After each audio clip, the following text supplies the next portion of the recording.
Now to Venezuela, where anger over the disputed results of the country's presidential election is growing.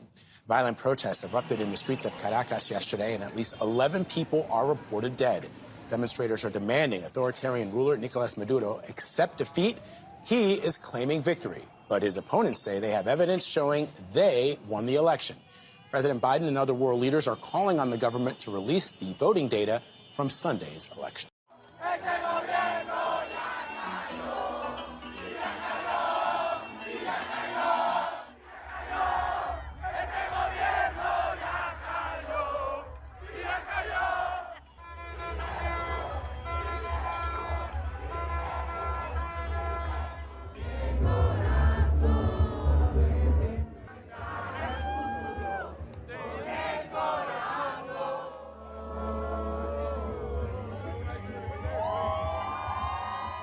Welcome to Just the Guys Podcast.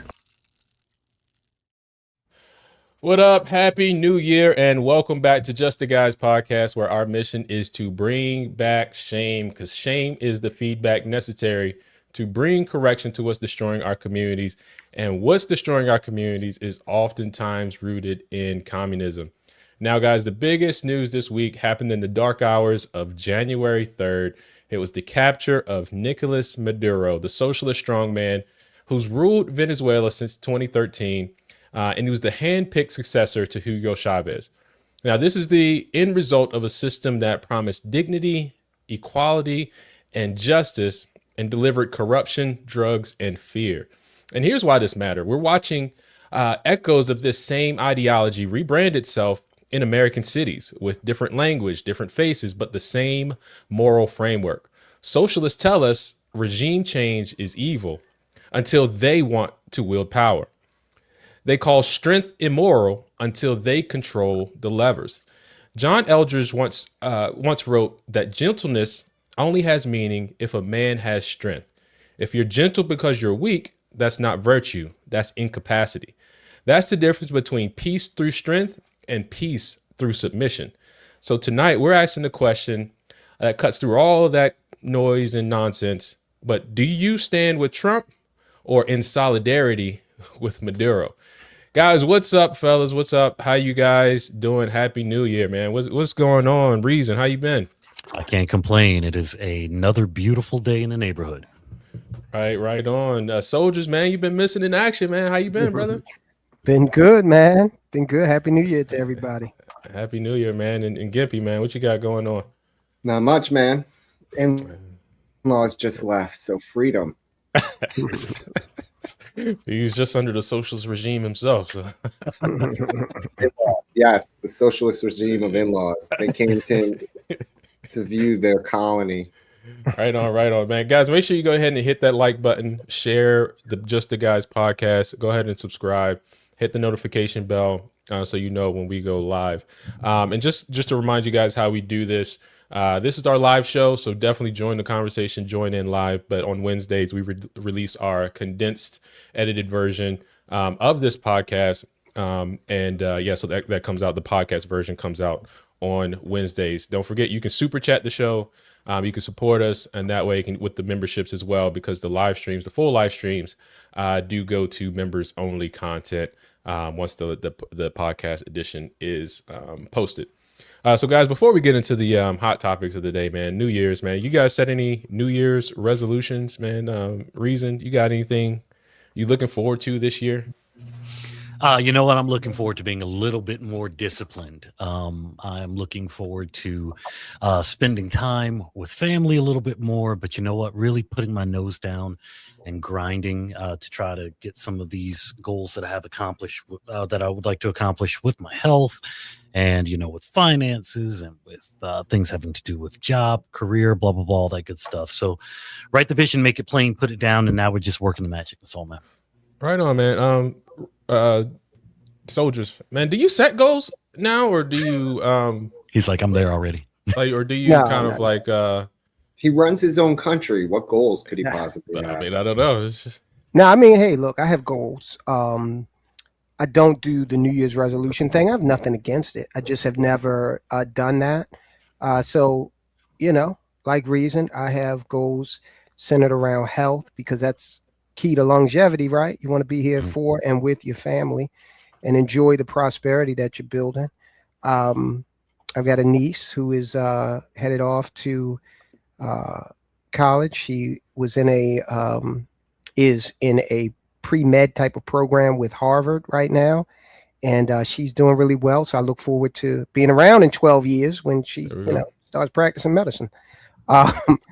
Other than that, guys, I'm very happy, blessed. I have no complaints here in 2026. Right on, right on. What about you, Gimpy, man? Do you set goals for New Year's resolutions? I mean, it's the same one every year. More days in the gym this year than last year, and continue to be as awesome as I always am. I mean, what else would I need? Quite simple, man. I'm me, man. Look at this. Keep it simple. What resolution needs to improve this? Just saying. Man, right on, man. I don't really set goals anymore. I don't set goals, but when it comes to the New Year's, I do have an underlying theme for the year I like to follow. Last year, my theme was just try to get more organized. And I think I did accomplish that in a lot of different ways. A lot of structure when it comes to business, structure when it comes, just the house and just the way I do things. So last year was more about just getting organized, where I put things, where I take my notes, like simple stuff like that. But this year, I think my theme is just simplicity. Like, how can I make things more simple? Or, that's what I do now instead of setting the New Year's resolutions. But imagine, guys, you are one of those that do set resolutions, and a lot of people set those gym type resolutions. I'm gonna go to the gym, like Gippy said. But imagine you did set, hey man, I'm gonna go work out every day. You ran into this guy. Yeah. Get the fuck out, bro, before I violate you. I'm not playing with you, bro. Get out, bro. Get the fuck. I'm gonna give you 5 seconds to get. I got you on video. I don't care what you have. I close my gym early because I have to clean it. If I don't clean it, I get in trouble. I don't care what time we close. What time do I close? I close my gym early because I have to clean it. If I don't clean it, I get in trouble. Get the fuck out, bro. Get out. You want to be so tough, put that phone down and do something real tough. Since you want to be a tough guy. Get the fuck out, bro. You're done. Get out. And I promise you, you won't have a membership after this. But I'll take the write-up. I don't care. He already called for police to come. If you guys don't come, I'm going to call the police. Listen. Every day we close the gym 45 minutes early so we can clean it. Have fun with this. Bye. Have a good one. All right. Get back off me. Reason, what's your reaction, man? My reaction, the guy did well. I say a lot. I was talking to my father-in-law the other day. I was like, I like to fight in the courtroom.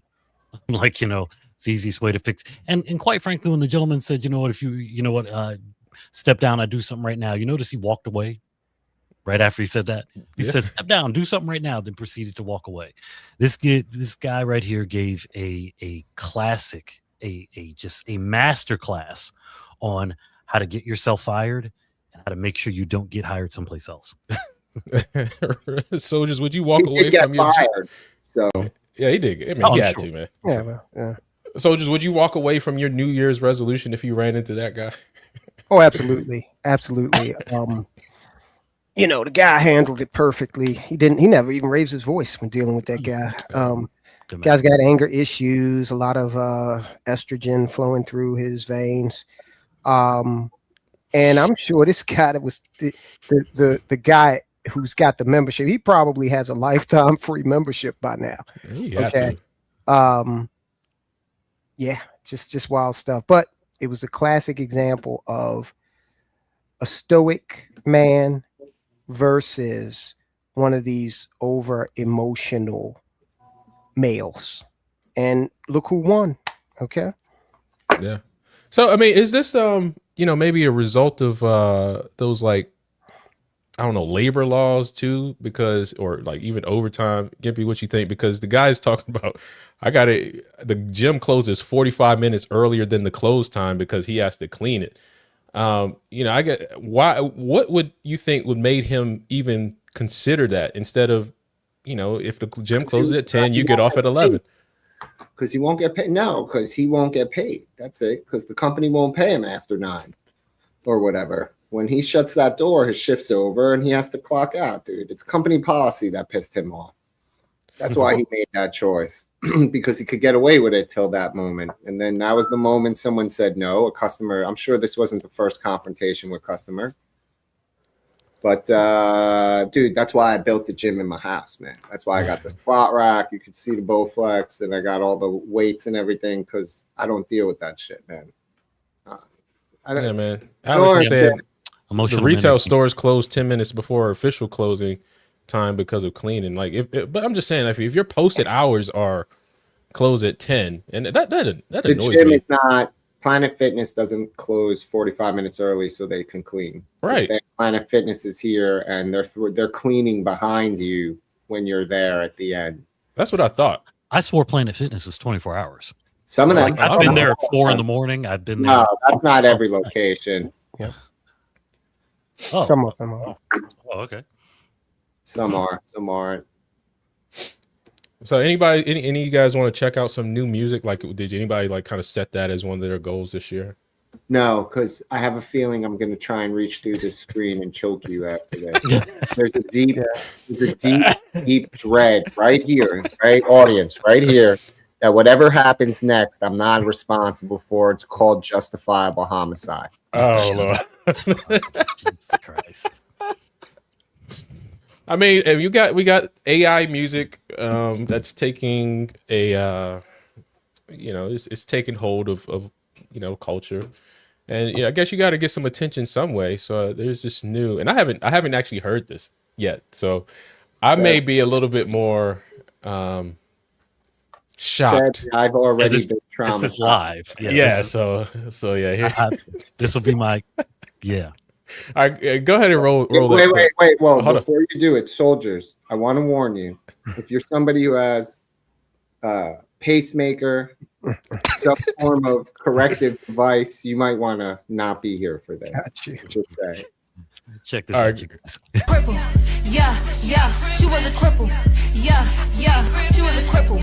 With good coochie, you wanna do me and not use me for disability. You gon' push me, but it's coochie, paralyzed pussy.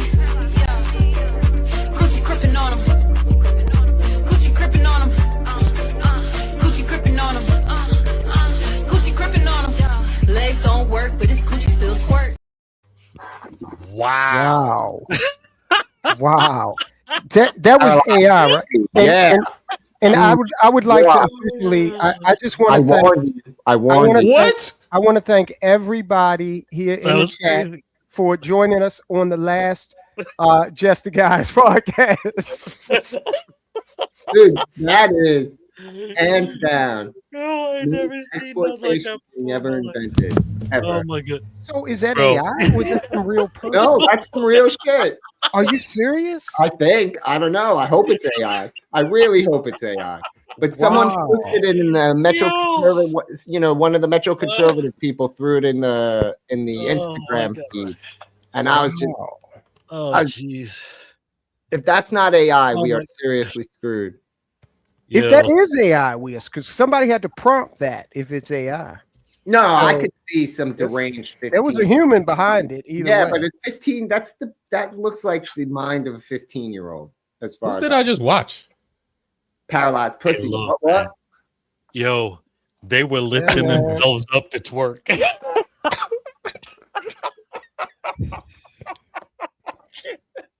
Where did they find the paraplegic backup dancers? That's why I have to think it's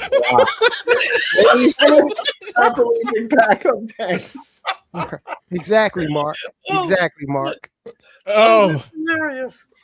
Oh my god, I wasn't ready. I'm sorry. That was the first time I saw that. I don't know who put the move look like in that video exactly. Oh It's god, like that's actually I wasn't ready. I don't know if I have any words for that. I don't have. Well, any. YouTube's certainly going to have some words for you. No. Oh god. It's Good. Captain Dan, not Captain Dave. Oh man, Forrest Gump. Wow. Yeah. Let us know what you think about that in the chat, man. Is that AI or is that real? Can you? No, I think. I have no idea. I could try and look at the source. That's a good. And who sent that? Who sent that? I think Shelly. Yeah, you know what? Guys, I mean, just so you guys know, this is what we go through with the ladies of Poppin' Politics. Absolutely. So,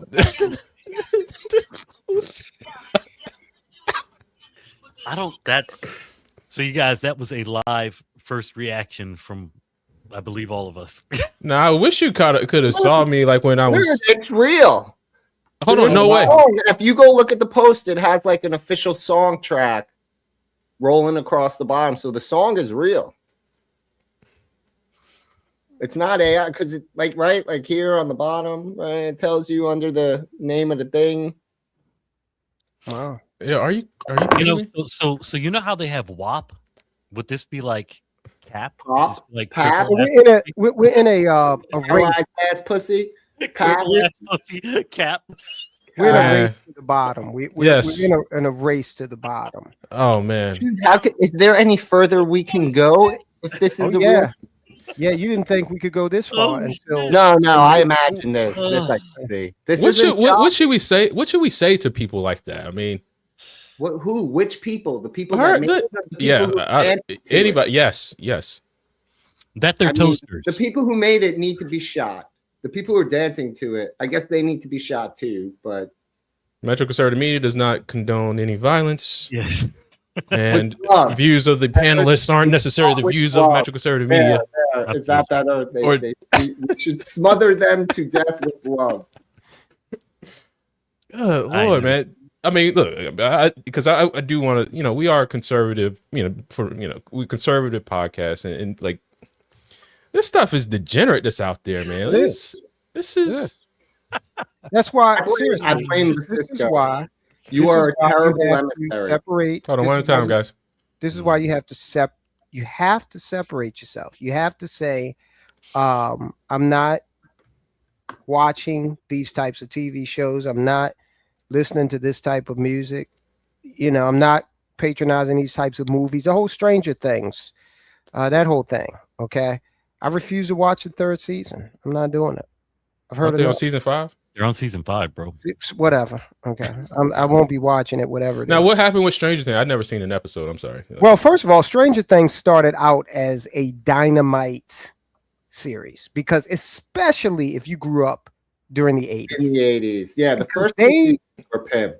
They did it right. Season 1 and season 2, that was a high watermark. Season 2 was a high watermark. They did everything right, man. If you lived through the 80s and you loved it, you did everything right. If you were a kid during the 80s. Season 3, the real issue with season 3 was, all right, these are not kids anymore. It's a little tired. And then this season just went off the rail with a lot of social. Oh, they added a whole gay scene on purpose with no meaning or context to the show. And even the LGBT lobby is like, what's going on here? It made no sense. They're upset about it. So, and by the way, what Mark in Portland said, I disagree. I think we're where they were. Like we have mass sodomy, we have mass depravity, we have mass alphabet mafia. I mean, dude, I saw things today just scrolling that have to be comparable to Sodom and Gomorrah level, Noah level. Yeah. Of that. Like, I'm sorry, how much worse? What other depravity are we not doing? Because if you think about it, somewhere there's a website that you can click on for a fetish for it. Just saying. I think 1.5 million 18 to 35-year-old women in America do OnlyFans. That's wild. So there's it's definitely multi-billion-dollar platform by itself. Mm. What does that say about men in the Western society? Because a lot of those men are guys who pay big money to get close to these women. It's men that don't want to be men. Yeah, and that's not just a phenomenon here in America. You take this whole passport bro movement, okay? It's taking it out of the electronic world and taking it into the real world exploitation of and I say exploitation of men, but check it out. A lot of these women in those countries are very adept at exploiting those men Yeah. Okay. Yep. Oh, they come over here, they get their citizenship, and then they dump his ass, divorce him. Oh, they don't even have to.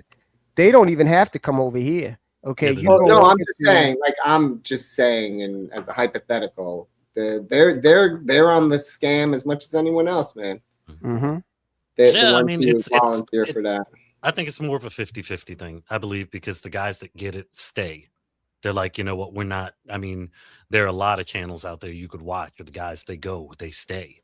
They're like, yeah, I'm never coming back to the United States, or I'm only coming back when I do this or I do that. But they're like, I will refuse to let the woman that I'm with and have been with get corrupted by the stupidity here of feminism in the United States today. So, I mean, they're the ones that work and the ones that don't. I mean, there are channels in which the guy got married. Like, you know, I was like, oh, Yeah. so I mean, you know, I just believe that what's going on with OnlyFans and what's going on with Passport Bros are two completely different things. Well, Passport Bros is a response to the rise in because I'll first argue to say Passport Bros historically has always existed. There has always been a portion of men who go back to the mother country to find their brides, right? Like the Italians, the Irish, they would go home and come back with a bride, right? People like that.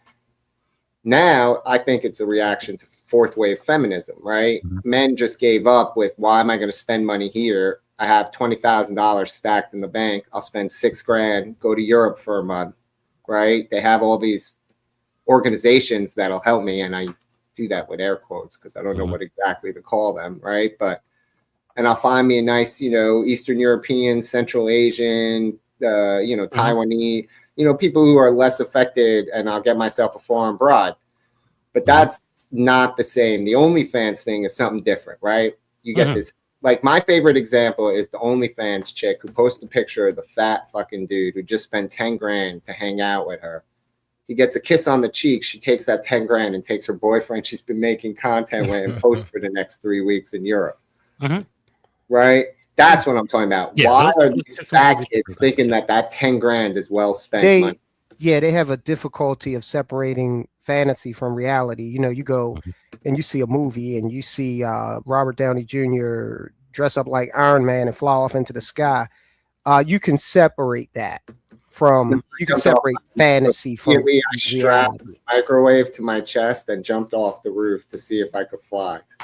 A lot of these guys, the incel thing is real.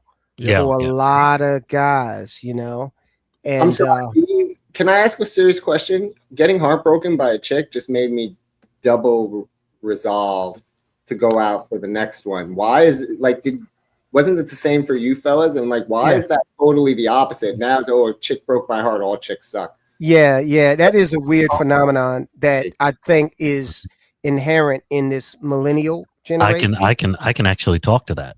I've actually said this before out loud. I'll say it again.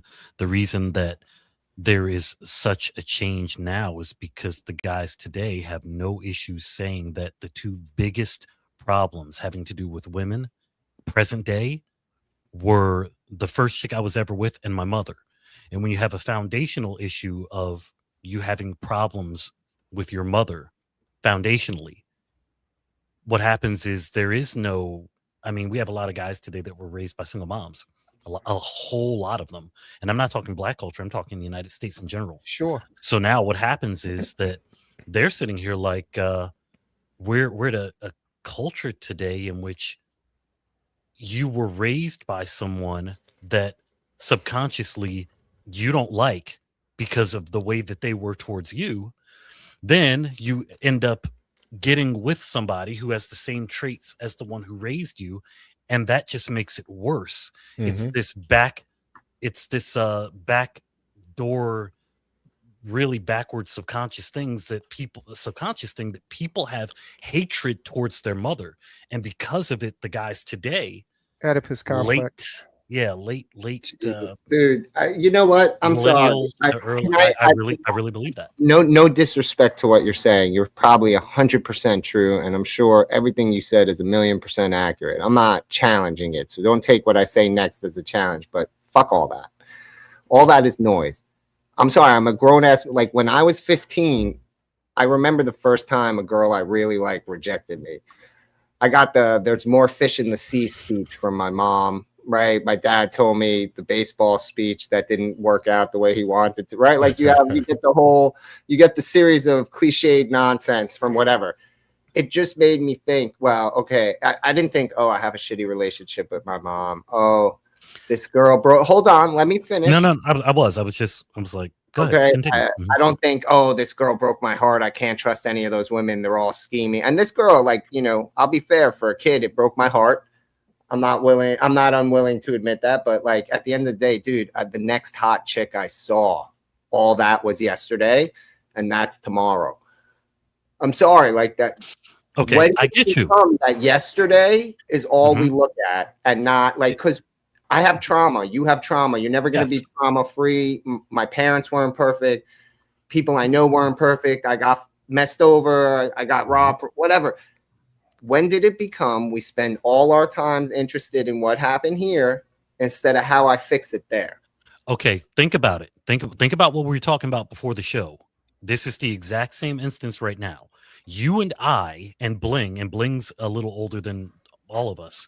We're from a different generation, bro. We're not talking about back in the mid 70s, early 80s.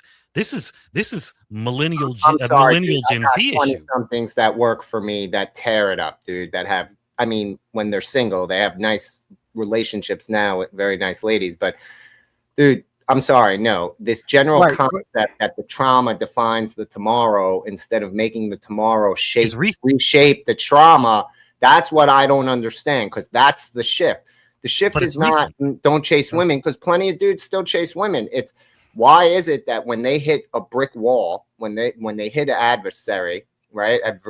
Am I using that right? When they hit problems, right? Why is it they choose to just turn around and walk away? When did that become the method that we taught people for problem solving? Okay, when single motherhood dominated the culture. That's a component of it, but it's also feminism as well. The participation trophy phenomenon. Yeah. Okay, these mechanisms that have been instilled in society to excuse away things that and blame somebody else for things that have been inherent in the human condition for tens of thousands of years. Okay. As Gimpy was saying, you know, hey, look, girl breaks up with you, or maybe you break up with a young lady. Okay. That's been happening forever. All right. But now OnlyFans is supported by a large segment of the society that is somewhat incapable and somewhat unwilling also to go out and do the work of engaging in relationships. And you got to also admit that the game is different. The last thing in the world I would want to do is to be in a situation where I had to date again. I'm telling you right now. I don't disagree. Something happens to my wife. Let me just finish this one thought. Sorry. Something happened to my wife. I tell you, I'm living the Grizzly Adams life. Okay. I'm serious. I'm going and I might find me an Inuit. You walk your property with a shotgun. Of course you live the Grizzly Adams life. So, but go ahead, Gimpy. No, you're right, bro. So let me posit this. What the hell does OnlyFans have over all the free porn? What are they convinced? Like when I see OnlyFans, I see people just being suckers for pretty girls. If you want to just get your nut off, there's an infinite amount of free pornography. You don't have to spend a dime. It's right. It's the personal experience. Yeah, but like, what is that? Like, it's not real. How are people? That's like going to the strip club and thinking all the things the stripper tells you as you're stuffing dollars in her underwear are truthful things.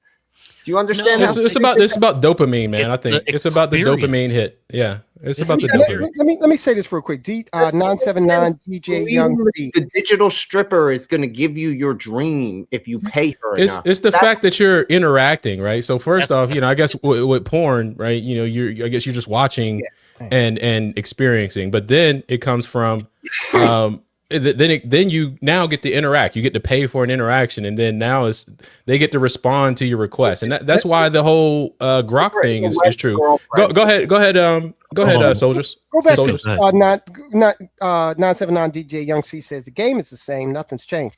I disagree with that, because I tell you what, if I'd have taken a young lady to the Cheesecake Factory, she'd have been blown away back in the day. Okay, now look, the game might have been different in West Baltimore, but it was about getting with someone who you thought was fun, okay, was going somewhere in life, all right.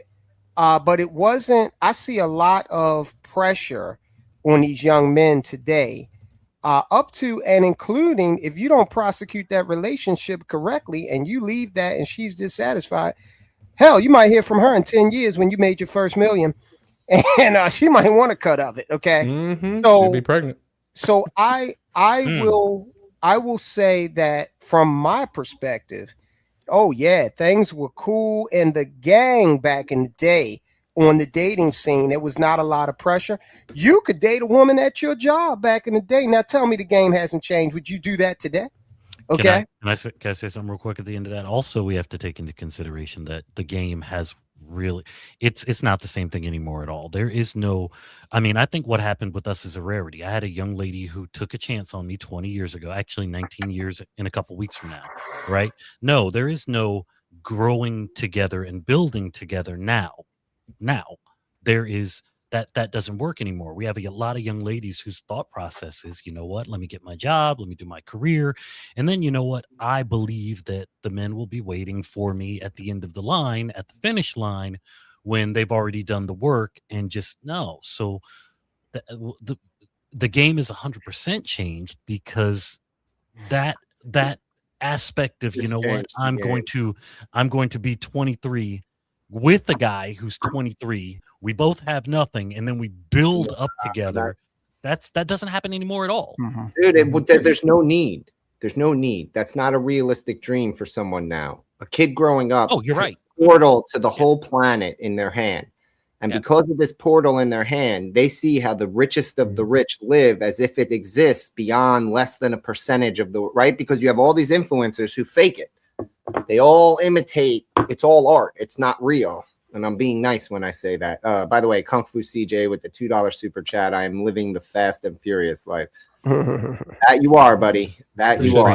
So, guys, you can super chat the show. You could join a membership. Become a member of the show, of the Shamers Club.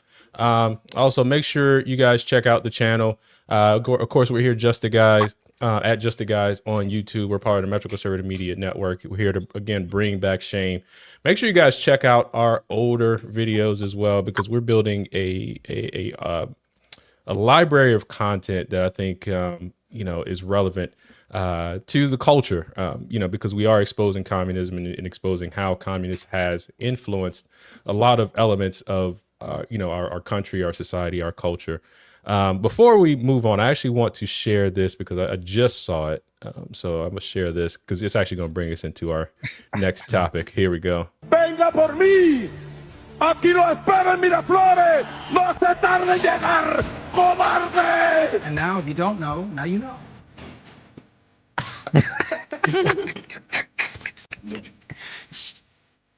Turn it off. You'll get a copyright strike. I'll cut that part out. But guys, we did actually have.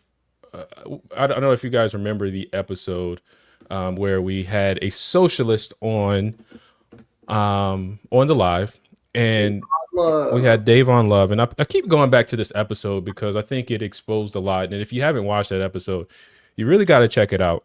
It probably wasn't our best moderated episode, but there was a lot of information that came out of it, particularly how socialists think, how it really is a hive mind, and there's no difference in the way these guys thinks. But I want to play a clip from that episode, a little segment, because he is talking about he's kind of defending Venezuela and America's position in what America does to strangle socialist countries, dictators, regimes, whatever you want to call it.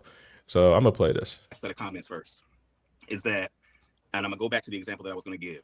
in Venezuela, Hugo Chavez used oil reserves. And a part of what he was able to do was invest the profits from those oil reserves, nationalize the oil reserves, and spread them around to the communities, largely, folks of indigenous people, people of African descent who were poor. And a big part of what was able to get him elected was the fact that he was someone who championed those who were poor against the U.S. installed, right? These are all facts. U.S. installed puppet regimes that essentially were using their access to Venezuela oil reserves to enrich them. A part of what the West did was that they partnered with the trade unions in Venezuela and engaged in economic strangulation. Because if the world system is dominated by the United States and Western interests, then they can engage in an economic strangulation of those that go against the systems of governance that they're interested in. And so what Hugo Chavez was able to do was invest in development of community-based hubs of organization, such that when he passed away and Maduro took power, that a part of when there was the extreme strangulation by the West, right, at the zenith of the partnership between those trade unions, what ended up happening was they were able to organize some of the resources to deal with the economic oppression they were dealing with because of the investments that Hugo Chavez and his regime had made to those communities that would have otherwise starved as a result of it. So guys, that was Davon Love. And one of the arguments that a lot of socialists make is that there's these U.S. installed regimes. But there's a lot of Western influence. But let's see what Trump had to say in response. So my question, right, is does this bring legitimacy to the socialist point of view here? So there we go. Mr. President, does the U.S. running the country mean that U.S. troops will be on the ground? How will that work? Well, they always say boots on the ground. So we're not afraid of boots on the ground if we have to have. We had boots on the ground last night at a very high level, actually. We're not afraid of it. We don't mind saying it. But we're going to make sure that country is run properly. We're not doing this in vain. This is a very dangerous attack. This is an attack that could have gone very, very badly. We could have lost a lot of people last night. We could have lost a lot of dignity. We could have lost a lot of equipment. The equipment is less important, but we could have lost a lot. And we're going to make sure that this is proper. We're there now. We're ready to go again if we have to. We're going to run the country right. It's going to be run very judiciously, very fairly. It's going to make a lot of money. We're going to give money to the people. We're going to reimburse people that were taken advantage of. We're going to take care of everybody. It's very important. We couldn't let them get away with it. They stole our oil. We built that whole industry there, and they just took it over like we were nothing. And we had a president that decided not to do anything about it. So we did something about it. We're late, but we did something about it. Yeah, please. Mr. President, can you explain the exact mechanism by which you're going to run the country? Are you going to designate a U.S. official to coordinate? It's all being done right now. We're designating people. We're talking to people. We're designating various people, and we're going to let you know who those people are. Mr. President, what's the group you mentioned that would run Venezuela? Well, it's largely going to be, for a period of time, the people that are standing right behind me. We're going to be running it. We're going to be bringing it back.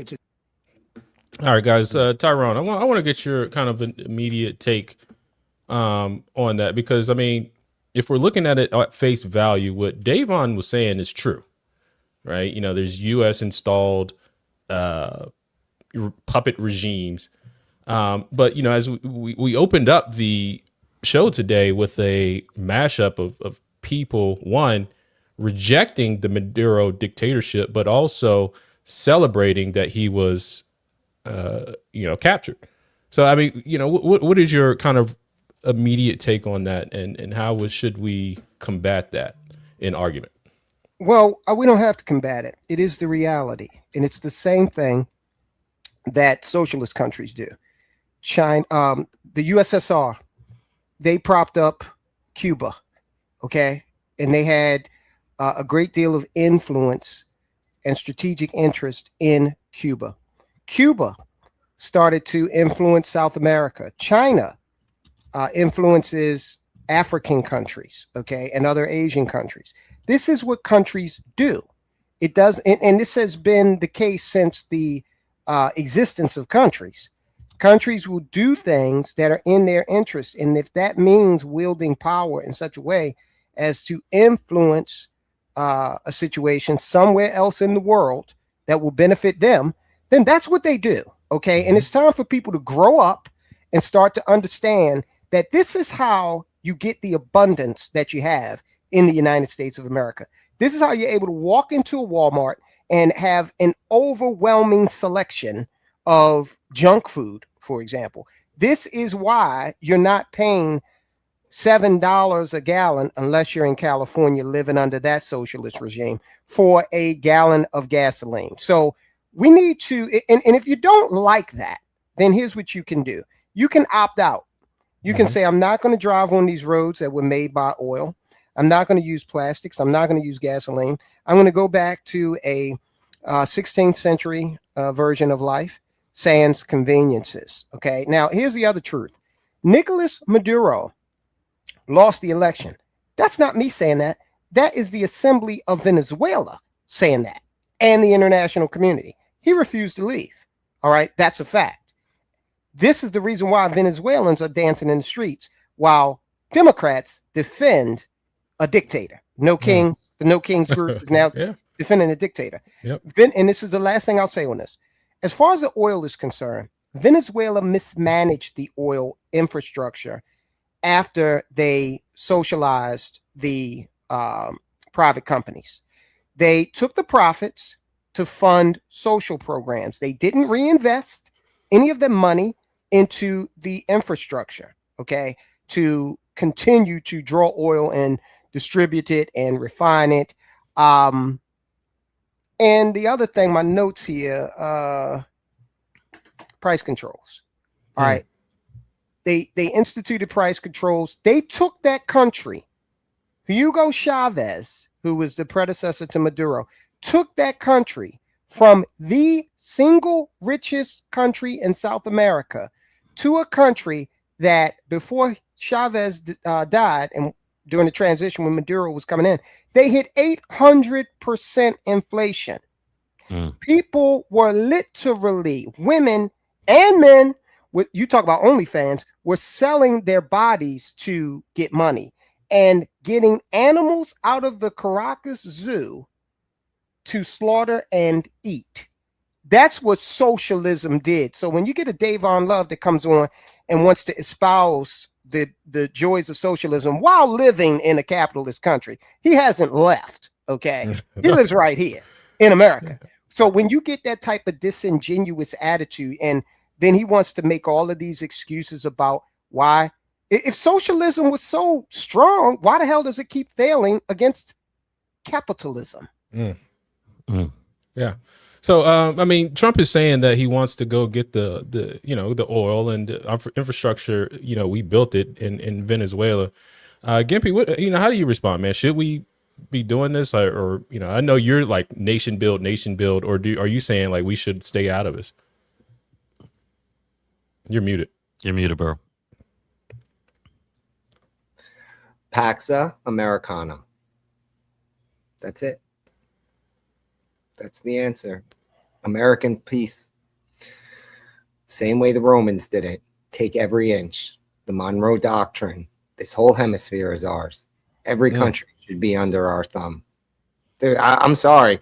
This concept that the biggest players on the block who have to fund everyone else don't get to tell everyone else what to do seems to be the most reverse nonsense ever. If we pay for it, if we keep it going, we tell you. You don't tell us. That's how it goes. And since America is the biggest guy on the block and all these countries need us, we tell you. So if we want Venezuela because it was a problem and we want to give it back and do what we want, we'll do it. At this point, it's not about morals. It's not about democracy. It's about the life of everyday citizens in America. So God bless. Next is Colombia, Mexico, Canada, watch out, all of them. They should put every country in the Western Hemisphere on notice that in less than 3 hours, we can wipe you out. In less than 3 hours, we can wipe you out. We don't have to use a nuke or any massive bombing tactics or wipe out whole cities.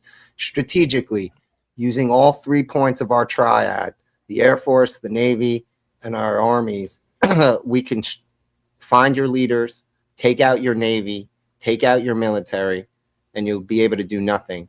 Remember, Venezuela was surrounded by the most state-of-the-art anti-air defenses in the entire not Western world. I mean, I don't know, the other side of the line. Iranian, Chinese, Russian, they invested in that country. It's their escape country. A lot of people are postulating that he took out Venezuela now, so when Iran falls under these protests, the Shah has nowhere to run.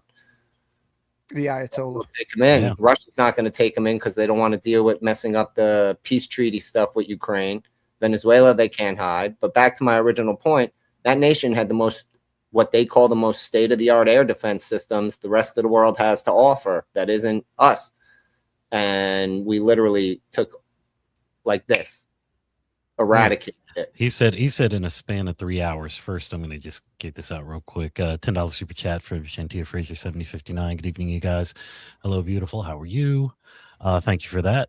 But what you just said, Gimpy, is very interesting because do you know, gentlemen, and Bling, you can, I'm sorry, Cisco, I'm sure you can attest to this, but did you know in the last 24 hours, RTX, Lockheed Martin, Northrop Grumman, General Dynamics, and Boeing, all the major players in the United States that have to do with defense, all of their stock went up from 3 to 5%, 24 hours. Good. Like that speaks volumes to me because what Gimpy said is absolutely kind of interesting to me, that you're supposed to have the top-notch aerial anything that's out there that has to do with anything military outside of the United States, and you got waxed in 3 hours. Yeah. And that says a lot to me. Dude, again, what I was telling you guys before, that video of the Chinooks and the Apaches going over Caracas in slow motion, if you watch it carefully, you are watching the triad at work. There is targeting on the ground that has been with UAVs in high altitude patrol over the city for hours. As those helicopters move through the city, all the mobile SAM units and land-based SAM units start to light up to target their things. Our drones are just sitting there waiting. And if you watch in that movie, in that video clip, you'll see explosions off on the side everywhere as those helicopters are moving through. It's not the helicopter shooting it. It's the layer of drones above them taking out all the air defenses, because turning on to do their job was their death knell. We netted the whole city, the capital city of a major enemy. We were able to net in 1 3-hour period. We took out their entire Navy that was standing in the ready position. We disabled or sank everything. We blew up their entire Air Force. Not one plane left to come up in the air to challenge us. 3 hours, dude. The other thing, have you guys ever played Splinter Cell or it's like a mix of Splinter Cell plus Call of Duty, man? Like, could you imagine going in there like the covert ops first, and then or recon? This stuff is like really, really, really fascinating to me. It's amazing, dude. This is people should take all, because everybody thought we were chumps after the last 20 years, that we were all just money and talk and not an effective war machine. We will wipe you out if we have the right leader. And it comes down to who pushes the buttons. Another, just to piggyback on what you said. All right. So the other thing that this operation did was act as a commercial for Europe. Okay. Because Europe is in the process of building up their militaries, EU and the separate nations of the EU. Okay. Because they know that this pivot to the Monroe Doctrine means that we're going to have far less emphasis on Europe. Main reason being they're turning into fascist. Okay. The whole reason why we're there, all right, which was to defeat the Third Reich, they're actually starting to exhibit characteristics of the Third Reich. So we're pivoting back to our hemisphere, Monroe Doctrine, as Gimpy mentioned. But when Europe sits back and they see this, they know that it was Raytheon, Northrop Grumman, Boeing. They know that it wasn't BASF, it wasn't Airbus, it wasn't Saab Griffin, that did this. So that's why you see those defense shares, and look at what Palantir also played a big role in the intelligence gathering. All AI they definitely used massive amounts of AI to coordinate this strike. Just the electronic. So the way it was explained, there's a video out there by AI Telly or whatever, where they do all the war videos here on YouTube. Dude, one brain chip coordinated the whole strike. I can believe that. dude, like everything was routed through a single ship as the primary point of command, and it was able to control the fleets, the drones, the air, the ground, with no bottlenecking issues. It was nothing. Like with perfect, dude, we obliterated them. And you know, one helicopter took some bullet holes. That's right, what they're saying. and still operated. You know, perfectly. Yeah, it flew through. But you know what's you ever see the? I'm sure you guys and everybody in the chat has seen that Dave Chappelle episode where the punchline is "I fucked up."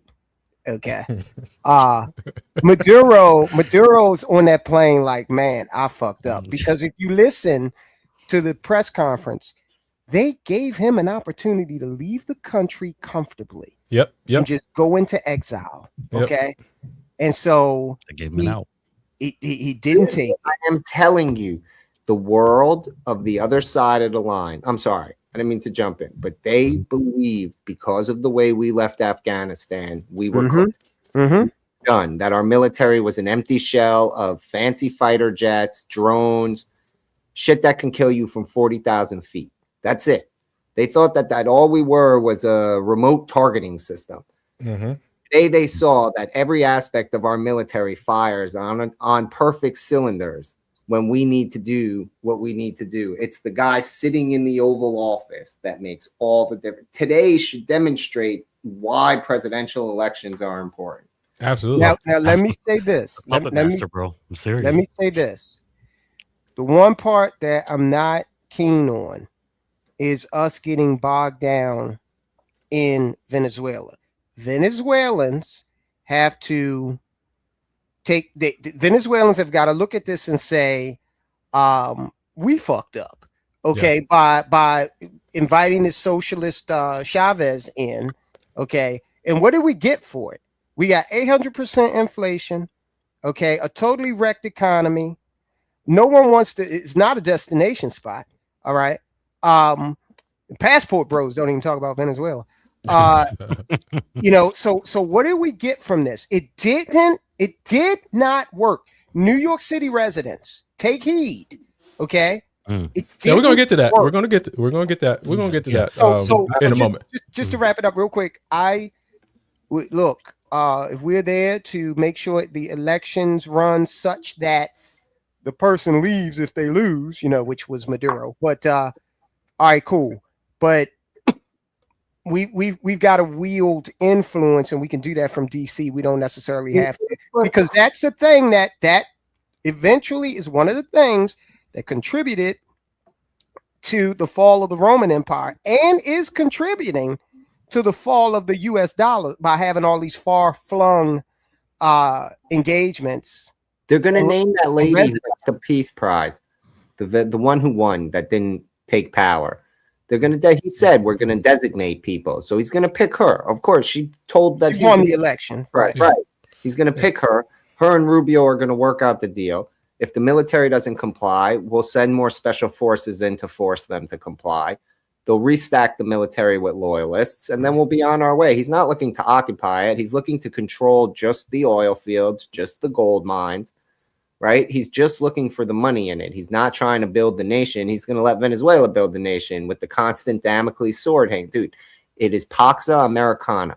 He is doing it like, I understand what you're saying about how the Romans got screwed, but he's doing it the way the Romans did it when they did it right? You come, you Hellenize the nation, you force them into a capitalist economic, social, cultural secularism to match us. And then from there, you just make sure that you plunder what you came for. We came for the oil and the gold, and we're going to ensure that we get it. And it's going to pay for the value of the mission. And that's how nations are built, people. I know it's not a comfortable thing in 2026 to say, but live and let live doesn't work when they send in the agent provocateurs to rot you from within. So that's something with Davon Love that you brought him up. No, we don't have to platform his argument. He's a communist. We have to run him out of town and tar and feather him. You don't talk to them. You don't engage with them in debates. They're not here for debates. They're here for a revolution. They admit it openly every single time, dude. You don't try and change their mind. You beat them to death and kill the idea with them. And anyone who thought that that was a good idea, you beat them to death. Like, I'm sorry, man. Like, they say it to your face that they're going to do it to you. Yeah. What are you being civil for? So shout out to Kung Fu. Hold on. Shout out to Kung Fu CJ with the $2 super chat. The military was there to back up the DOJ, and I think that's important to note, because Trump did not get congressional approval for this particular strike. But yeah, he was saying a couple of reasons why he didn't do that is, one, because there's a lot of leaks. If you listen to the press conference, he says that. But also, there's these all these socialists always talk about human rights abuses and all these other violations. Now the DOJ has charged Maduro with a lot of human rights kind of violations, to the point of being a narco terrorism state, in which that indictment was from 2020. He's just doing what Biden failed to do, man. Like, this is what I'm saying. Like, it's not a military. It doesn't fall under what they're saying. We're enacting that we're coming for an international criminal. It required the military for force in order to enact the warrant, man. That's all. And look, here's a very important distinction. And could you put up Mark's latest comment? That's important. But here's a very important distinction. Maduro is actually going to be afforded due process, which is more than Barack Obama gave to Anwar al-Awlaki, a U.S. citizen that he took out in an extrajudicial strike. God bless. Took out his son as well. Okay. So hold on, Gimpy. No matter how you feel about that, the reality is, if you've got Democrats out there decrying this, where were they? Okay. At least Maduro's getting due process, right? Dude, again, this is the same thing I'll say about the communist statement, right? You're talking to these people like they're able to be spoken to. We are past that point. No, I'm not negotiating. I'm not debating. I'm saying, listen, I'm exposing your duplicity. Oh, okay. I got you. I'm sorry. I misunderstood. Dude, at 2026, we all know. Everybody's aware. You're not changing. Like, this is my thing. You want a resolution to go back to the beginning? I resolved to stop thinking the toasters are going to change. I'm serious, dude. We spend a whole bunch of time. I'm sorry. We should be more KJ than we are. There's no one's mind to change anymore. Everybody's picked a side. Thanks to Trump, everybody's picked a side. Right. Whether we like it or not, there's no middle ground anymore. Oh, I found a guy who voted for Trump. You read all these articles. I found a guy who voted for Trump who's unhappy now. Right. Well, I want to present some information for people to share, right? Because I get that. Because there's people out there that say, like, what do I say, or how do I respond, or I'm one of those man, shut up. Man, I'm one of those people. Sometimes it's just curious, like, is what they're saying true? Like, I'm like intellectually curious. Is what a socialist saying, is that true? Or is there something different? Now, I do want to really kind of highlight some of the hypocrisy in this particular, conversation, because we saw Zoran Mamdani, who's now been sworn into to the mayor of New York City, but he was on record saying that if Benjamin Netanyahu comes to New York, he would arrest him. And Mayor Mamdani, would you welcome Prime Minister Netanyahu to New York City for whatever he comes for, given the US is not a signatory to the ICC, so he can travel to the US, unlike a lot of other countries? Would a Mayor Mamdani welcome Benjamin Netanyahu to the city? No. As mayor, New York City would arrest Benjamin Netanyahu. This is a city that our values are in line with international law. It's time that our actions are also. Even though the US is not a signatory to the ICC? No, it's time that we actually step up and make clear what we are willing to do to showcase the leadership that is sorely missing in the federal administration. So that's Mamdani saying that he's willing to arrest an international leader if he, now granted, New York doesn't have a military to go get someone, but he's basically saying, I'm going to overstep the federal powers, and if Netanyahu's in my city, because of the things he's allegedly done, I'm willing to arrest him. Now, here's Mamdani, before I get you guys to respond, I want to play what Mamdani said on Maduro. Now, this is what he said in October, mashed up with what he said just a couple of hours ago. I called the president and spoke with him directly to register my opposition to this act and to make clear that it was an opposition based on being opposed to a pursuit of regime change, to the violation of federal and international law, and a desire to see that be consistent each and every day. But do you think Nicolás Maduro is a dictator in Venezuela? I think he has done many a horrible thing. But again, do you think it's important that you say that they are dictators and that people understand here in New York that you are not aligned with them? I think it's clear, and it's important for me to showcase how this is a vision for the people of the city. And as you said, it is in stark contrast to the experiences that many others have had. And I think when I hear from a number of Venezuelan New Yorkers about what drove them to come to this city, the conditions that they had to live through, I understand their skepticism. I understand their caution. And yet I have found in them an understanding that my vision is one that is distinct from that experience. Yeah, but I wonder if you're reluctant to call them dictators in Cuba and Venezuela. I'm not reluctant. I just haven't thought about them that often. Soldiers.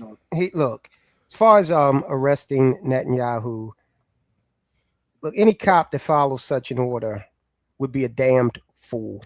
Okay, we're not signatories to the ICC, so you have no local charges you can bring him up on.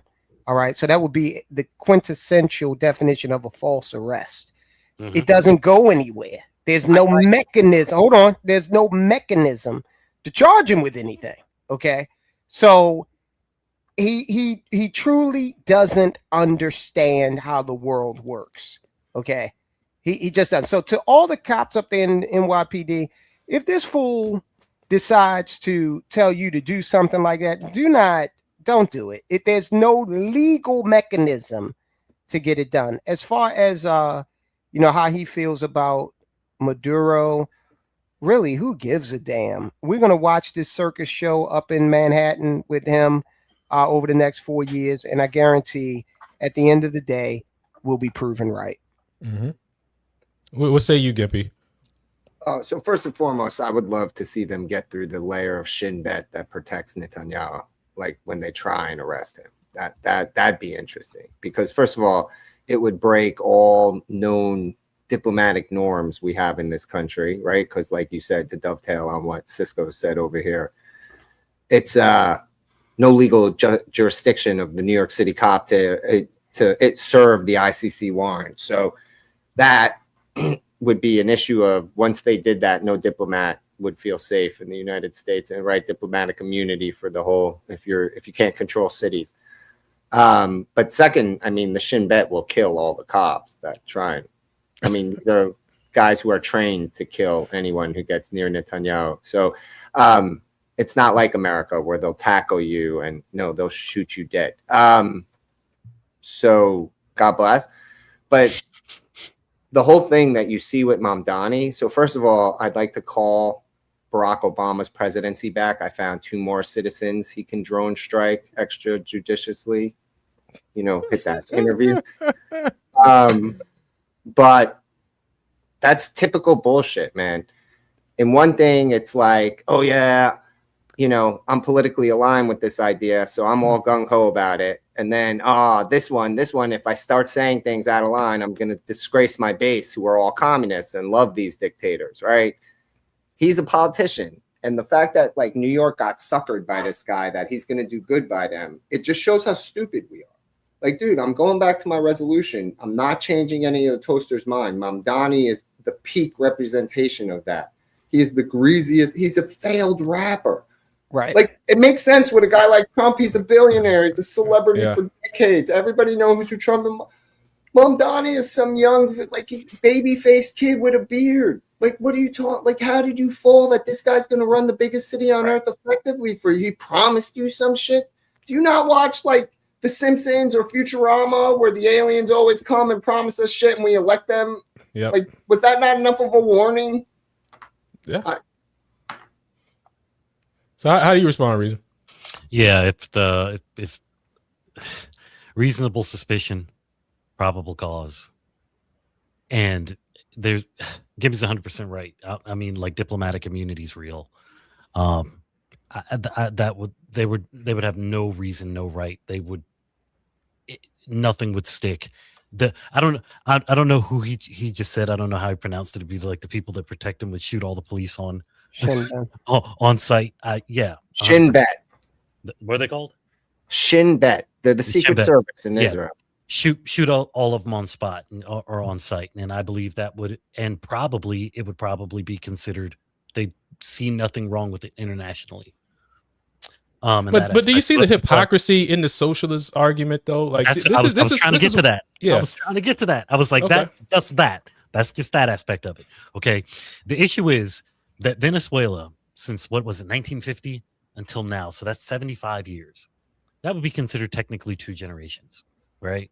2 generations. It took 75 years for a beautifully furnished country, just well put together, ran well, to completely turn to shit. Okay, it took 70. It didn't take 75 years. 50. Okay, so 2001. 20 years. 2001. I was going to say 2013 because that's when when Chavez came in. Chavez came in 1999 and he was in through 2013. Cool, but 25 years, literally. 25 years. My point is, this is what you're going to be getting in New York. Like, I don't see a period of time, and I still and kudos to when Love was on, I keep forgetting his first name. I'm sorry. The question kept being asked to him over and over and over again. Like, tell me a time in history when this has ever worked. Like over and over and over again, and it kept dancing around. Give me a time in history when this has ever worked. And like I'm telling you, I feel sorry for New York. I really, really do. I have family there. I've already called them. I'm like, time to go. They're like, yeah, we know all that good stuff. Yeah, I'm telling you, I feel bad about that. And you brought up Davon Love.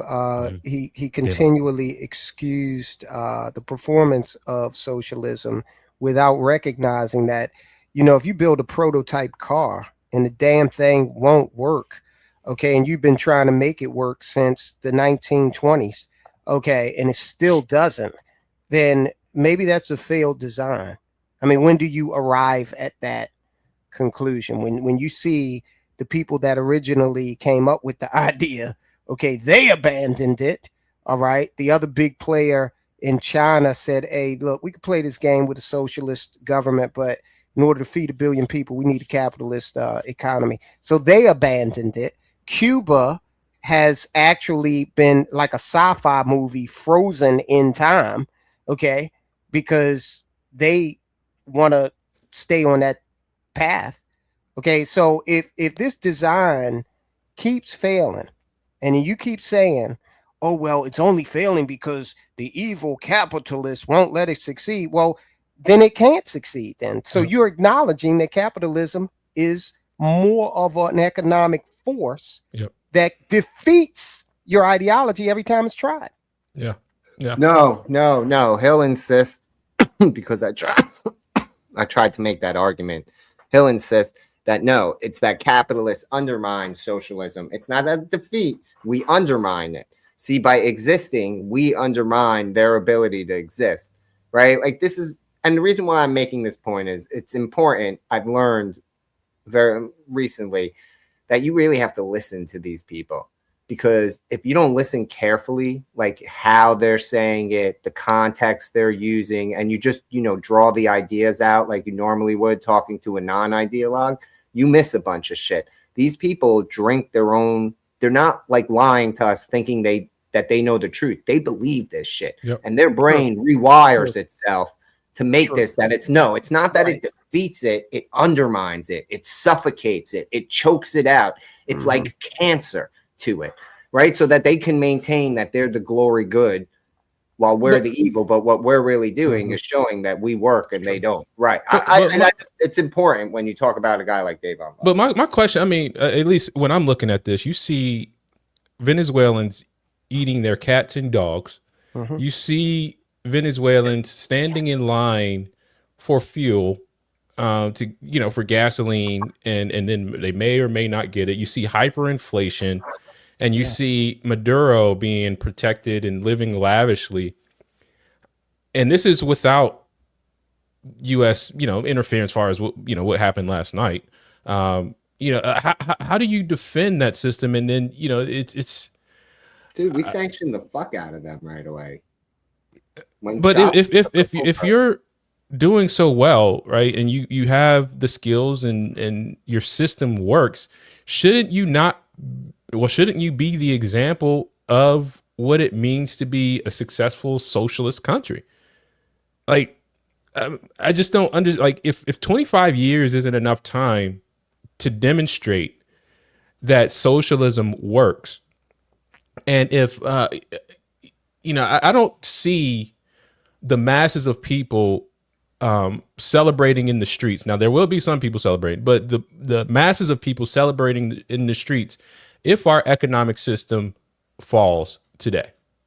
If our president was, you know, was taken out like this. Like, I don't see and I don't know. It's just baffling to me. And to also think about how close we were to having another election stolen, the opposition being assassinated. You know, the opposition was trying to take Trump out last year.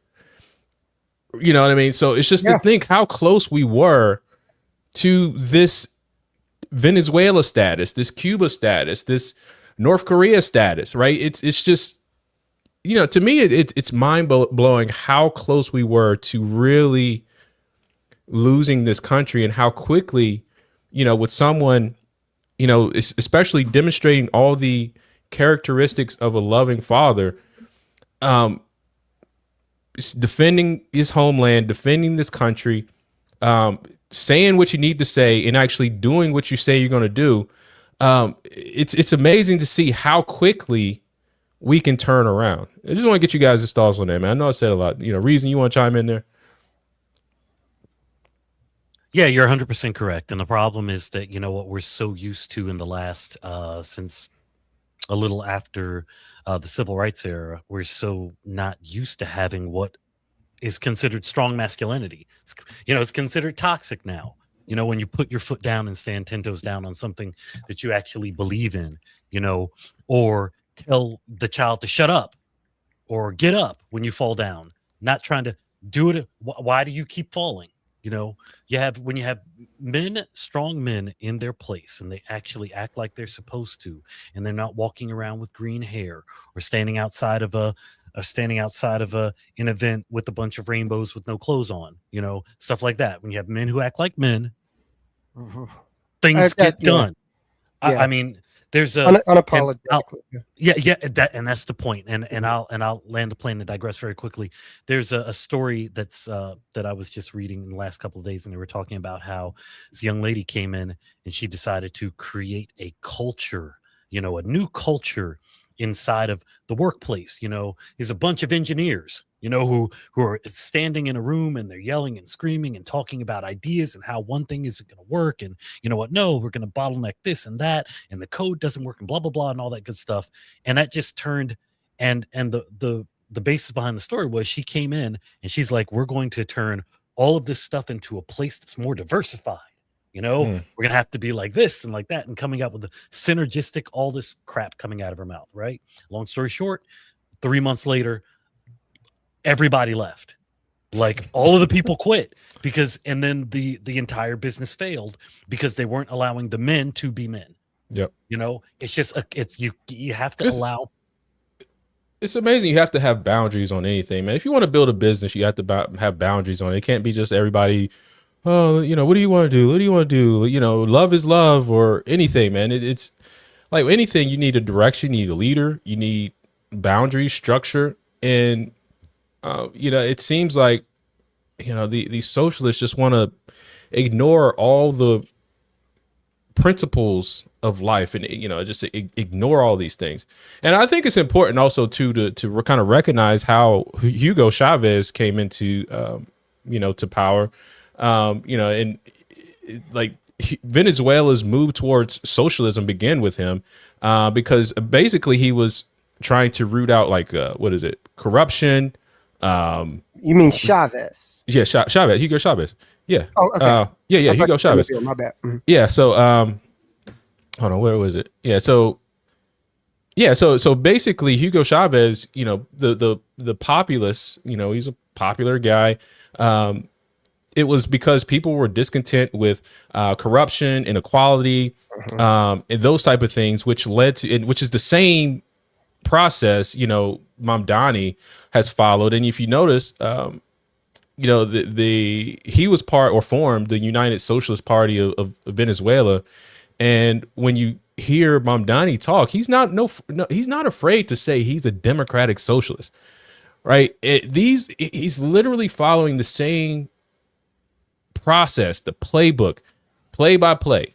Now, the other part of it, though, is the Muslim aspect. I don't know how that plays. I know Gimpy, Yana has some thoughts on that one.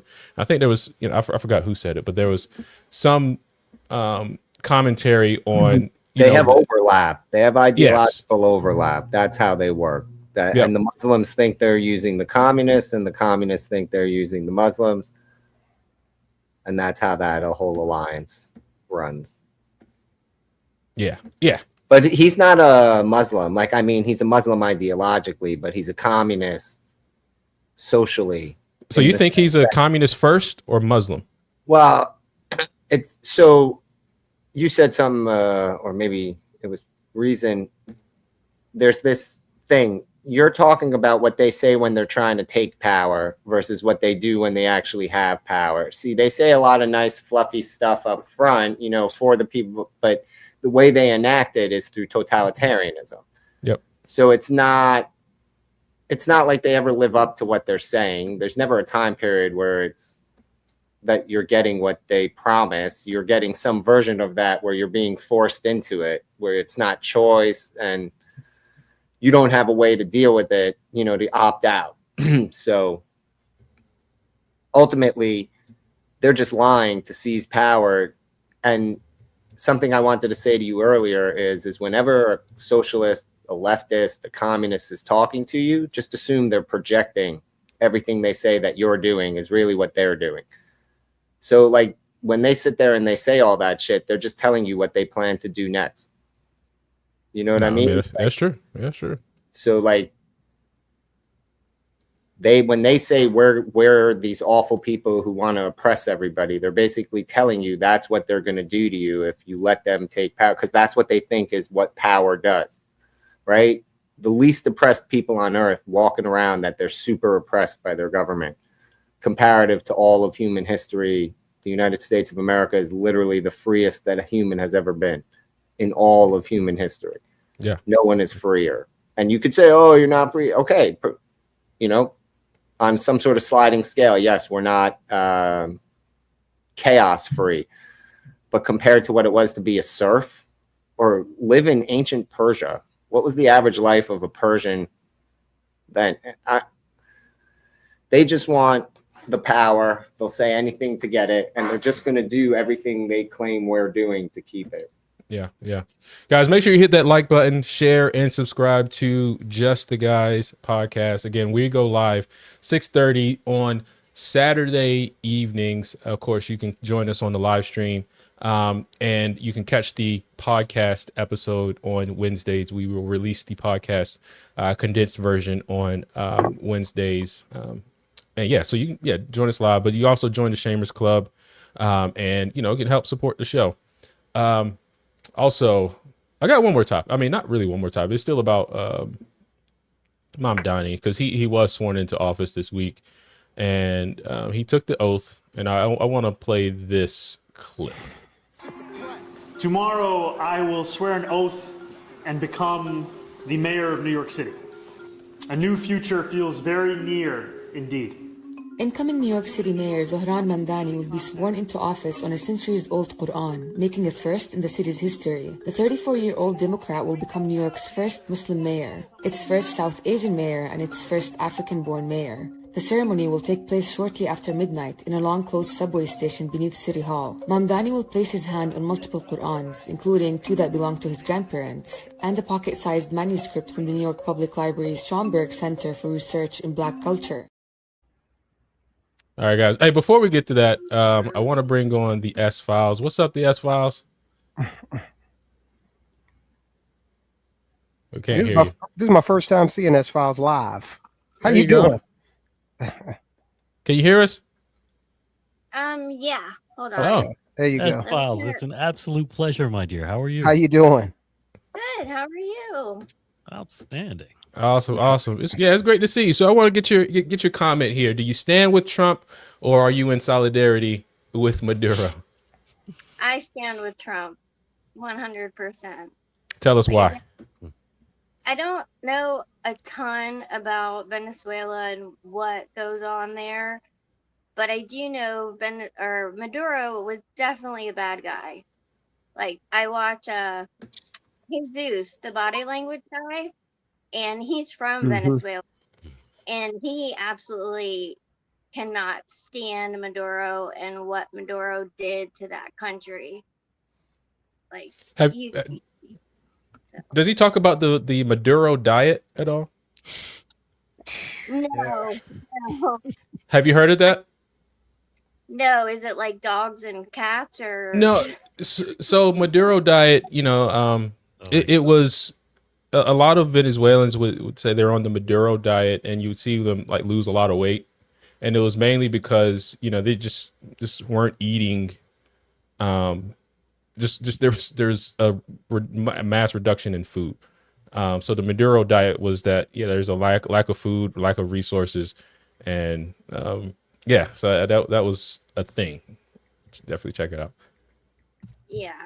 So basically, the story with the socialists is they're always supposed to help the poor people, but in the end, the poor people end up starving to death.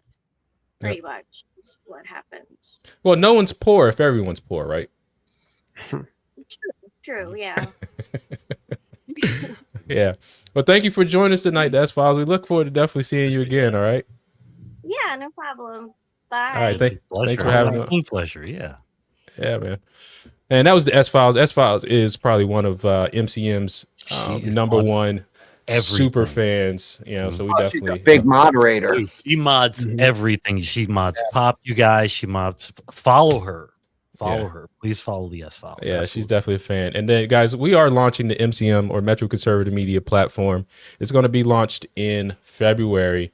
The S-Files actually is written for us already, so she's gotten some content on the platform already. So just wait to check that out. Definitely happy to share that with you guys. Again, shout out to the S-Files. All right, guys. So you guys saw Mamdani taking the oath on the Quran. I just, Gimpy, immediate thoughts on that, man. I mean, he's Muslim. He should take the oath on the Quran. If he took it on a Bible, I'd trust him even less. That would be newsworthy. That would be newsworthy. Like, I'm sorry, take it on a box of Pokemon cards, like CT says, dude. What the hell do I care? If that's what you believe in, then that's what you're supposed to put your hand on. The idea is you're swearing before your God to uphold the Constitution, not your God, right? So that's the whole concept. But what do I know?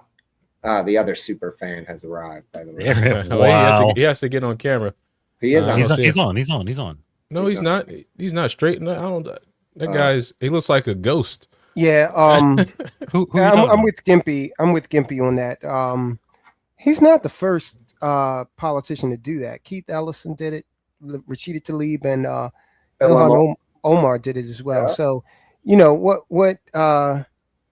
It doesn't seem like they care what religious text they swear on. They're still going to follow, their own ideology. So, like Gimpy said, hey, look, it would have been newsworthy if he'd done it on a Bible, being a Muslim. So what do you think about this then, Reason? There is a local politician here in Maryland, city of Baltimore, Ryan Dorsey, probably the most progressive member of Baltimore City Council. And at swearing in, he swore in on a book, The Death and Life of Great American Cities, which is another piece of literal communist propaganda. I mean, if I saw somebody swear on a book, they're a politician coming in and they're swearing on a book talking about the death of cities, the life and death of American cities. I mean, or the death and life of American cities. Look, quite dude, frankly, he's a communist. Yeah, Would you I get that. Communist to swearing on the butt, like, dude, seriously, He's the guy's a toaster. if a communist swore in on the Torah or the Bible or Quran, would you believe him? Like, would you believe he was telling the truth? No. When he swears on that book, I have more likelihood to believe what he's going to say because he believes that book, man. That book, God. Well, I think there's another discussion about that because, again, the country, the Constitution, if you're swearing on those documents, they're built off the foundation of the Bible, like from the Bible, they're biblical references.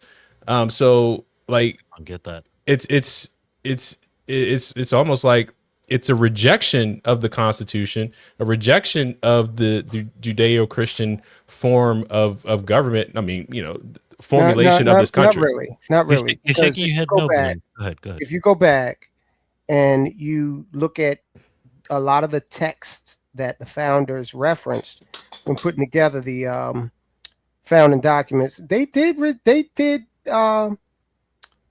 reference aspects of Islam. In fact, they've got a frieze on the Supreme Court building that depicts the Prophet Muhammad. So there are elements. I know people don't like to, admit to this, but there are elements in there from Islam. They're not a lot, okay?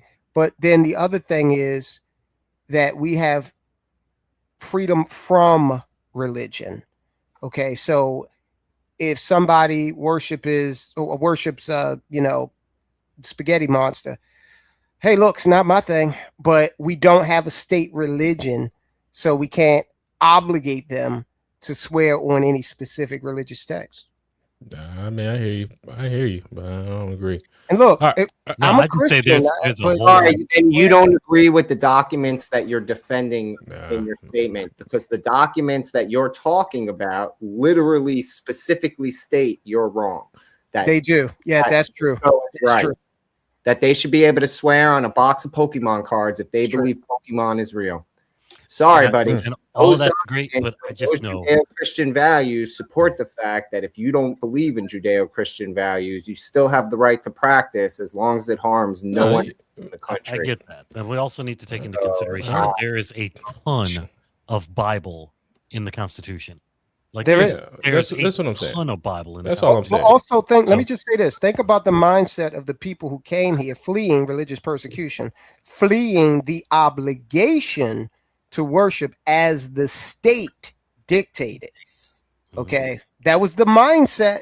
Okay, of the folks that came over here. We're still a Christian nation. So welcome to the show, Kung Fu CJ. I want to get your thoughts on the question. Do you stand in solidarity? I mean, do you stand with Trump or solidarity with Maduro?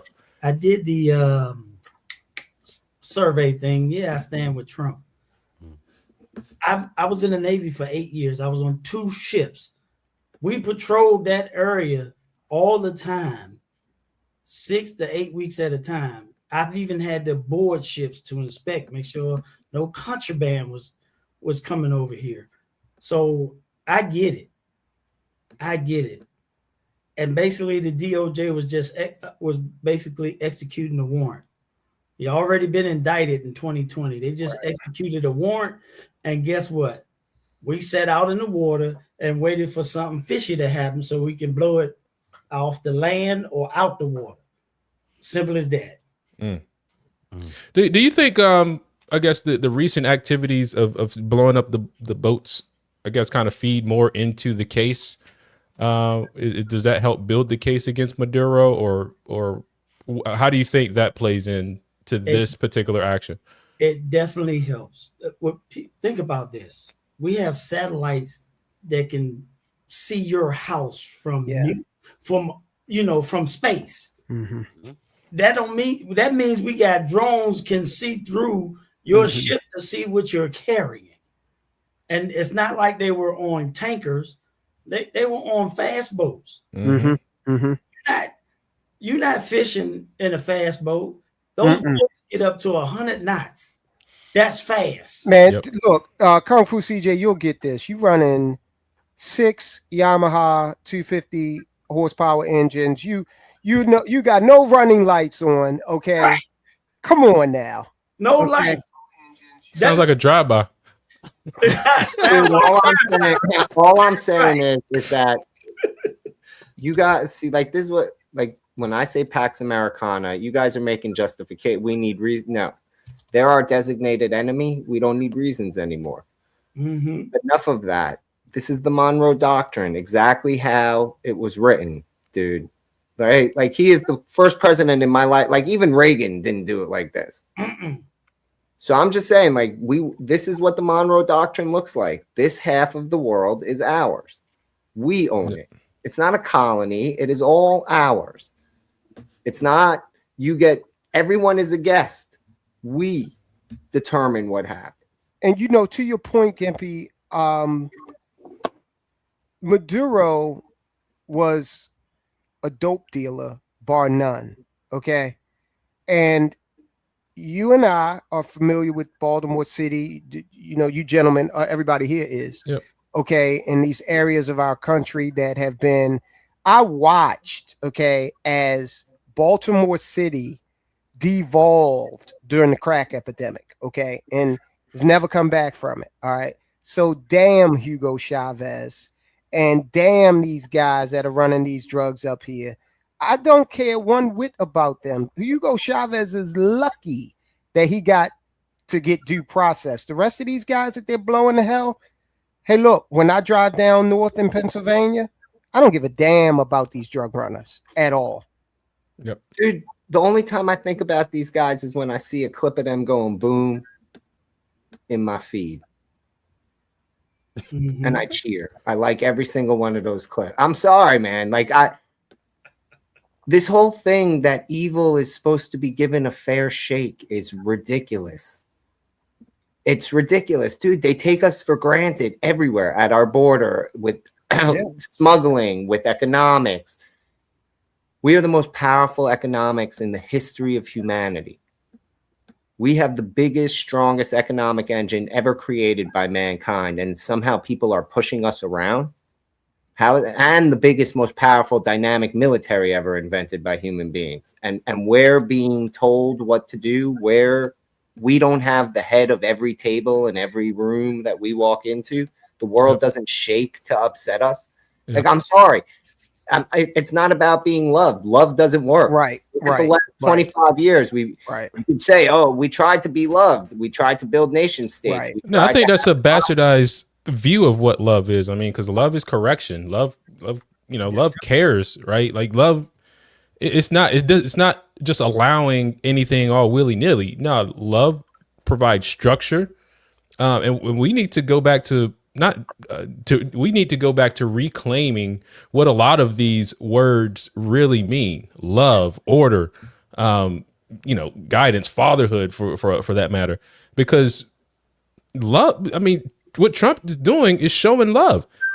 That's 1 Corinthians 13, man. To me, protecting your household, that's love. That's right. And I think it's interesting. You brought up Baltimore soldiers, and we talk about how crack and cocaine flooded our streets, and these same politicians and same people are saying, like, no, we don't. That's not drugs.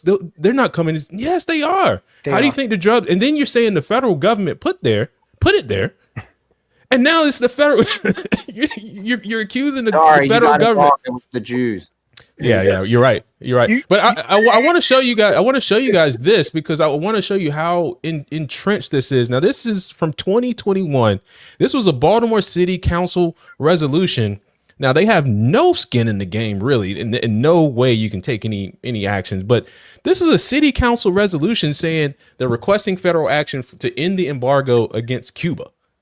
What? Oh yeah, I know about this. And look, this is the Baltimore City Council. I guarantee you half of them, if you spun a globe, I'm not exaggerating, they would not know where the hell Cuba even was. Okay, Ryan Dorsey, you just brought up that clown a minute ago. Yep. Okay, this clown doesn't even know where the hell. You would have to say, if he put his hand on Oklahoma, all right, you're in the right hemisphere. Okay, these are clowns. Okay? Look at this reason. Cuba's material support helped abolish apartheid in South Africa. The Baltimore City Council played a significant role in the divestment of apartheid in South Africa. What? This is what I'm saying. This was one reason why I say Baltimore is a communist city, man. Now resolutions mean nothing other than, they're virtue signaling, right? But I just want to show, like, they spent time writing this up, drafting it, sending it to lawyers. So this could be that was all done by some come on, you know how it works. But this is what I'm saying, man. They didn't do any of this. They rubber stamp it because they think it looks good. Like, again, I'm on your side with this. I'm not disagreeing with you, but like, we know the reality. Some non-for-profit came to them with this, wined and dined the right people. They got all their influence peddling done, and Baltimore City Council passes this resolution. They don't read it. They don't do nothing. Their intern signs it for them. And they talk about it in a meeting when they all are prepared to vote in advance for it to pass. Come on, dude, this is why you were running to be the head of the city council, to stop this shit, to stop exactly this shit, dude. Like, this was one of your platform things. That's to right. Stop this lobby shit. Hey, look, I hate to interrupt, but I'm gonna have to. My wife made Grand Marnier cheese, French toast, so I'm gonna have to go have. Man, my it was good to see you, man. It was good to see you, man. We definitely got to have you back. Absolutely, man. Absolutely. So listen, happy New Year to everybody, and I will catch up with you guys soon. Right on. Kung Fu, you're the man, bro. Hey, man. Let's go ahead and get out of here, man. But it's a great show, man. I appreciate you guys joining us. Shout out to everybody in the chat. LJ, S-Files, Mark in Portland. He said he wanted to take us for a beer, man. Shout out to you, Mark. Kung Fu, of course, you super fan out there in the chat. We had some new people. DJ. I gotta scroll back up a little bit. But yeah, man, just thank you all for supporting us. Pug, man, thank you all for supporting us and rocking with us. Again, this is the live stream. So you guys are part of the audience. You give us motivation. We read the chats and we read things and try to incorporate those things into the conversation. So you guys help us out. Yeah, he's not presentable. He's not presentable. He made it. Not presentable. Yeah. So guys, make sure you guys bookmark metroconservativemedia.com. Bookmark metroconservativemedia.com, because in February we are launching our new platform, and it's going to be a platform for everybody. We're bridging our local community with our national community. Of course, a lot of the people on Poppin' Politics, the ladies on Poppin' Politics, myself, Reason, Chad, Gippy, we all have a lot of local, influence as well. And we want to make sure we bridge that gap. And guys, we got a lot of cool stuff coming down in 2026. So as we wrap up here, man, guys, what are you the most excited for this year? Kung Fu, I'll start with you since you're our guest, man. Most excited, I'll probably be starting at center for the Georgia Generals Semi-Pro Football League. Oh yeah? Yeah. Man, how old are you, man? 55. That's a young man right there. Are y'all, excuse me, y'all padded up and everything, or? Yeah, semi-pro. Yeah, full contact. Oh man, are they hurting for players out there or something? Like what? No. Oh, god damn. That's messed up. God damn, that's cold. Right. No, actually, I was gonna say, man, you got to watch out for that CTE. I've been actually playing since 2007, when I moved down here. They wouldn't tell me where the football practice was, which was in 2013. But I did the taxes of one of their old players. He's like, man, they over by the church. They practice there every day. And I showed up. And he's like, what you play? I was like, whatever you think you need me at. At that time, I still had a lot of foot speed. Yeah. But now I done put on some weight. And I've always centered. I played center and flag and touch. Let's say he's a lineman. Yeah, I knew how to do that. So, yeah. Good stuff. Good stuff. Right on, Gippy, man. What are you looking forward to the most in 2026, bro? You not muting the Cisco.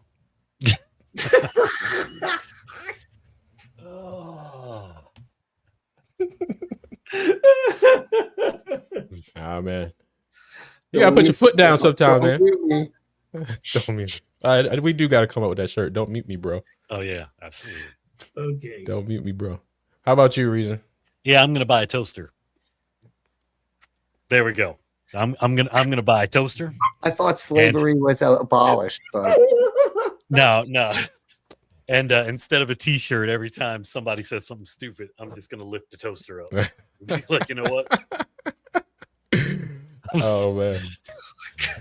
Oh gosh, man. I don't know what to do with you guys. Actually, I'm gonna find out who the actual artist is who's doing like cripple pussy music. Okay, I need to find out who that is.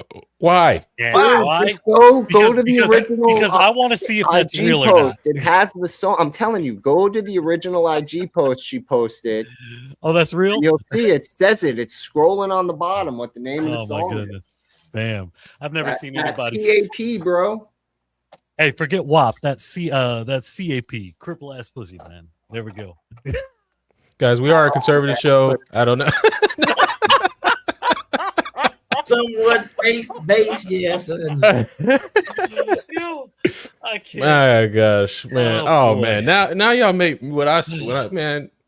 So one of what? Yeah, I am. So one of my one of the underlying themes of Metro Conservative Media this year is to have fun, to enjoy life. I gave a speech for Moms for Liberty a little earlier, a couple months ago. I think it was September, October. And their theme is joyful warriors. But they were like, when I went to talk to them, I'm like, man, conservatives, we've become too uptight.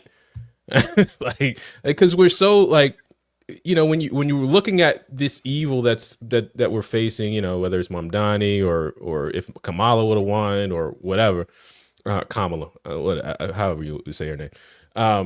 It's like, you just get like this sense of bitterness. And the point I want to make is that it's a joy to be a fighter. It's a joy to stand, especially, you Christian, have faith or something like that. Like we're joyful warriors, man. It's an honor to be in this fight. It's fun. Every battle may not go our way, but it's a joy to be able to do this, to be able to come in and talk to people. I do think our sense of humor is much better, but oftentimes a lot of the conservative commentators, man, you see all these battles going on, like, have fun, and that's what I'm really looking forward to this year. So I'm looking forward to having fun with you guys, man, and we're gonna build something big here in 2026, man. So stay tuned. Don't mute me, bro. Only monkeys litter. Only monkeys litter. Indeed. All right, we out of here, man.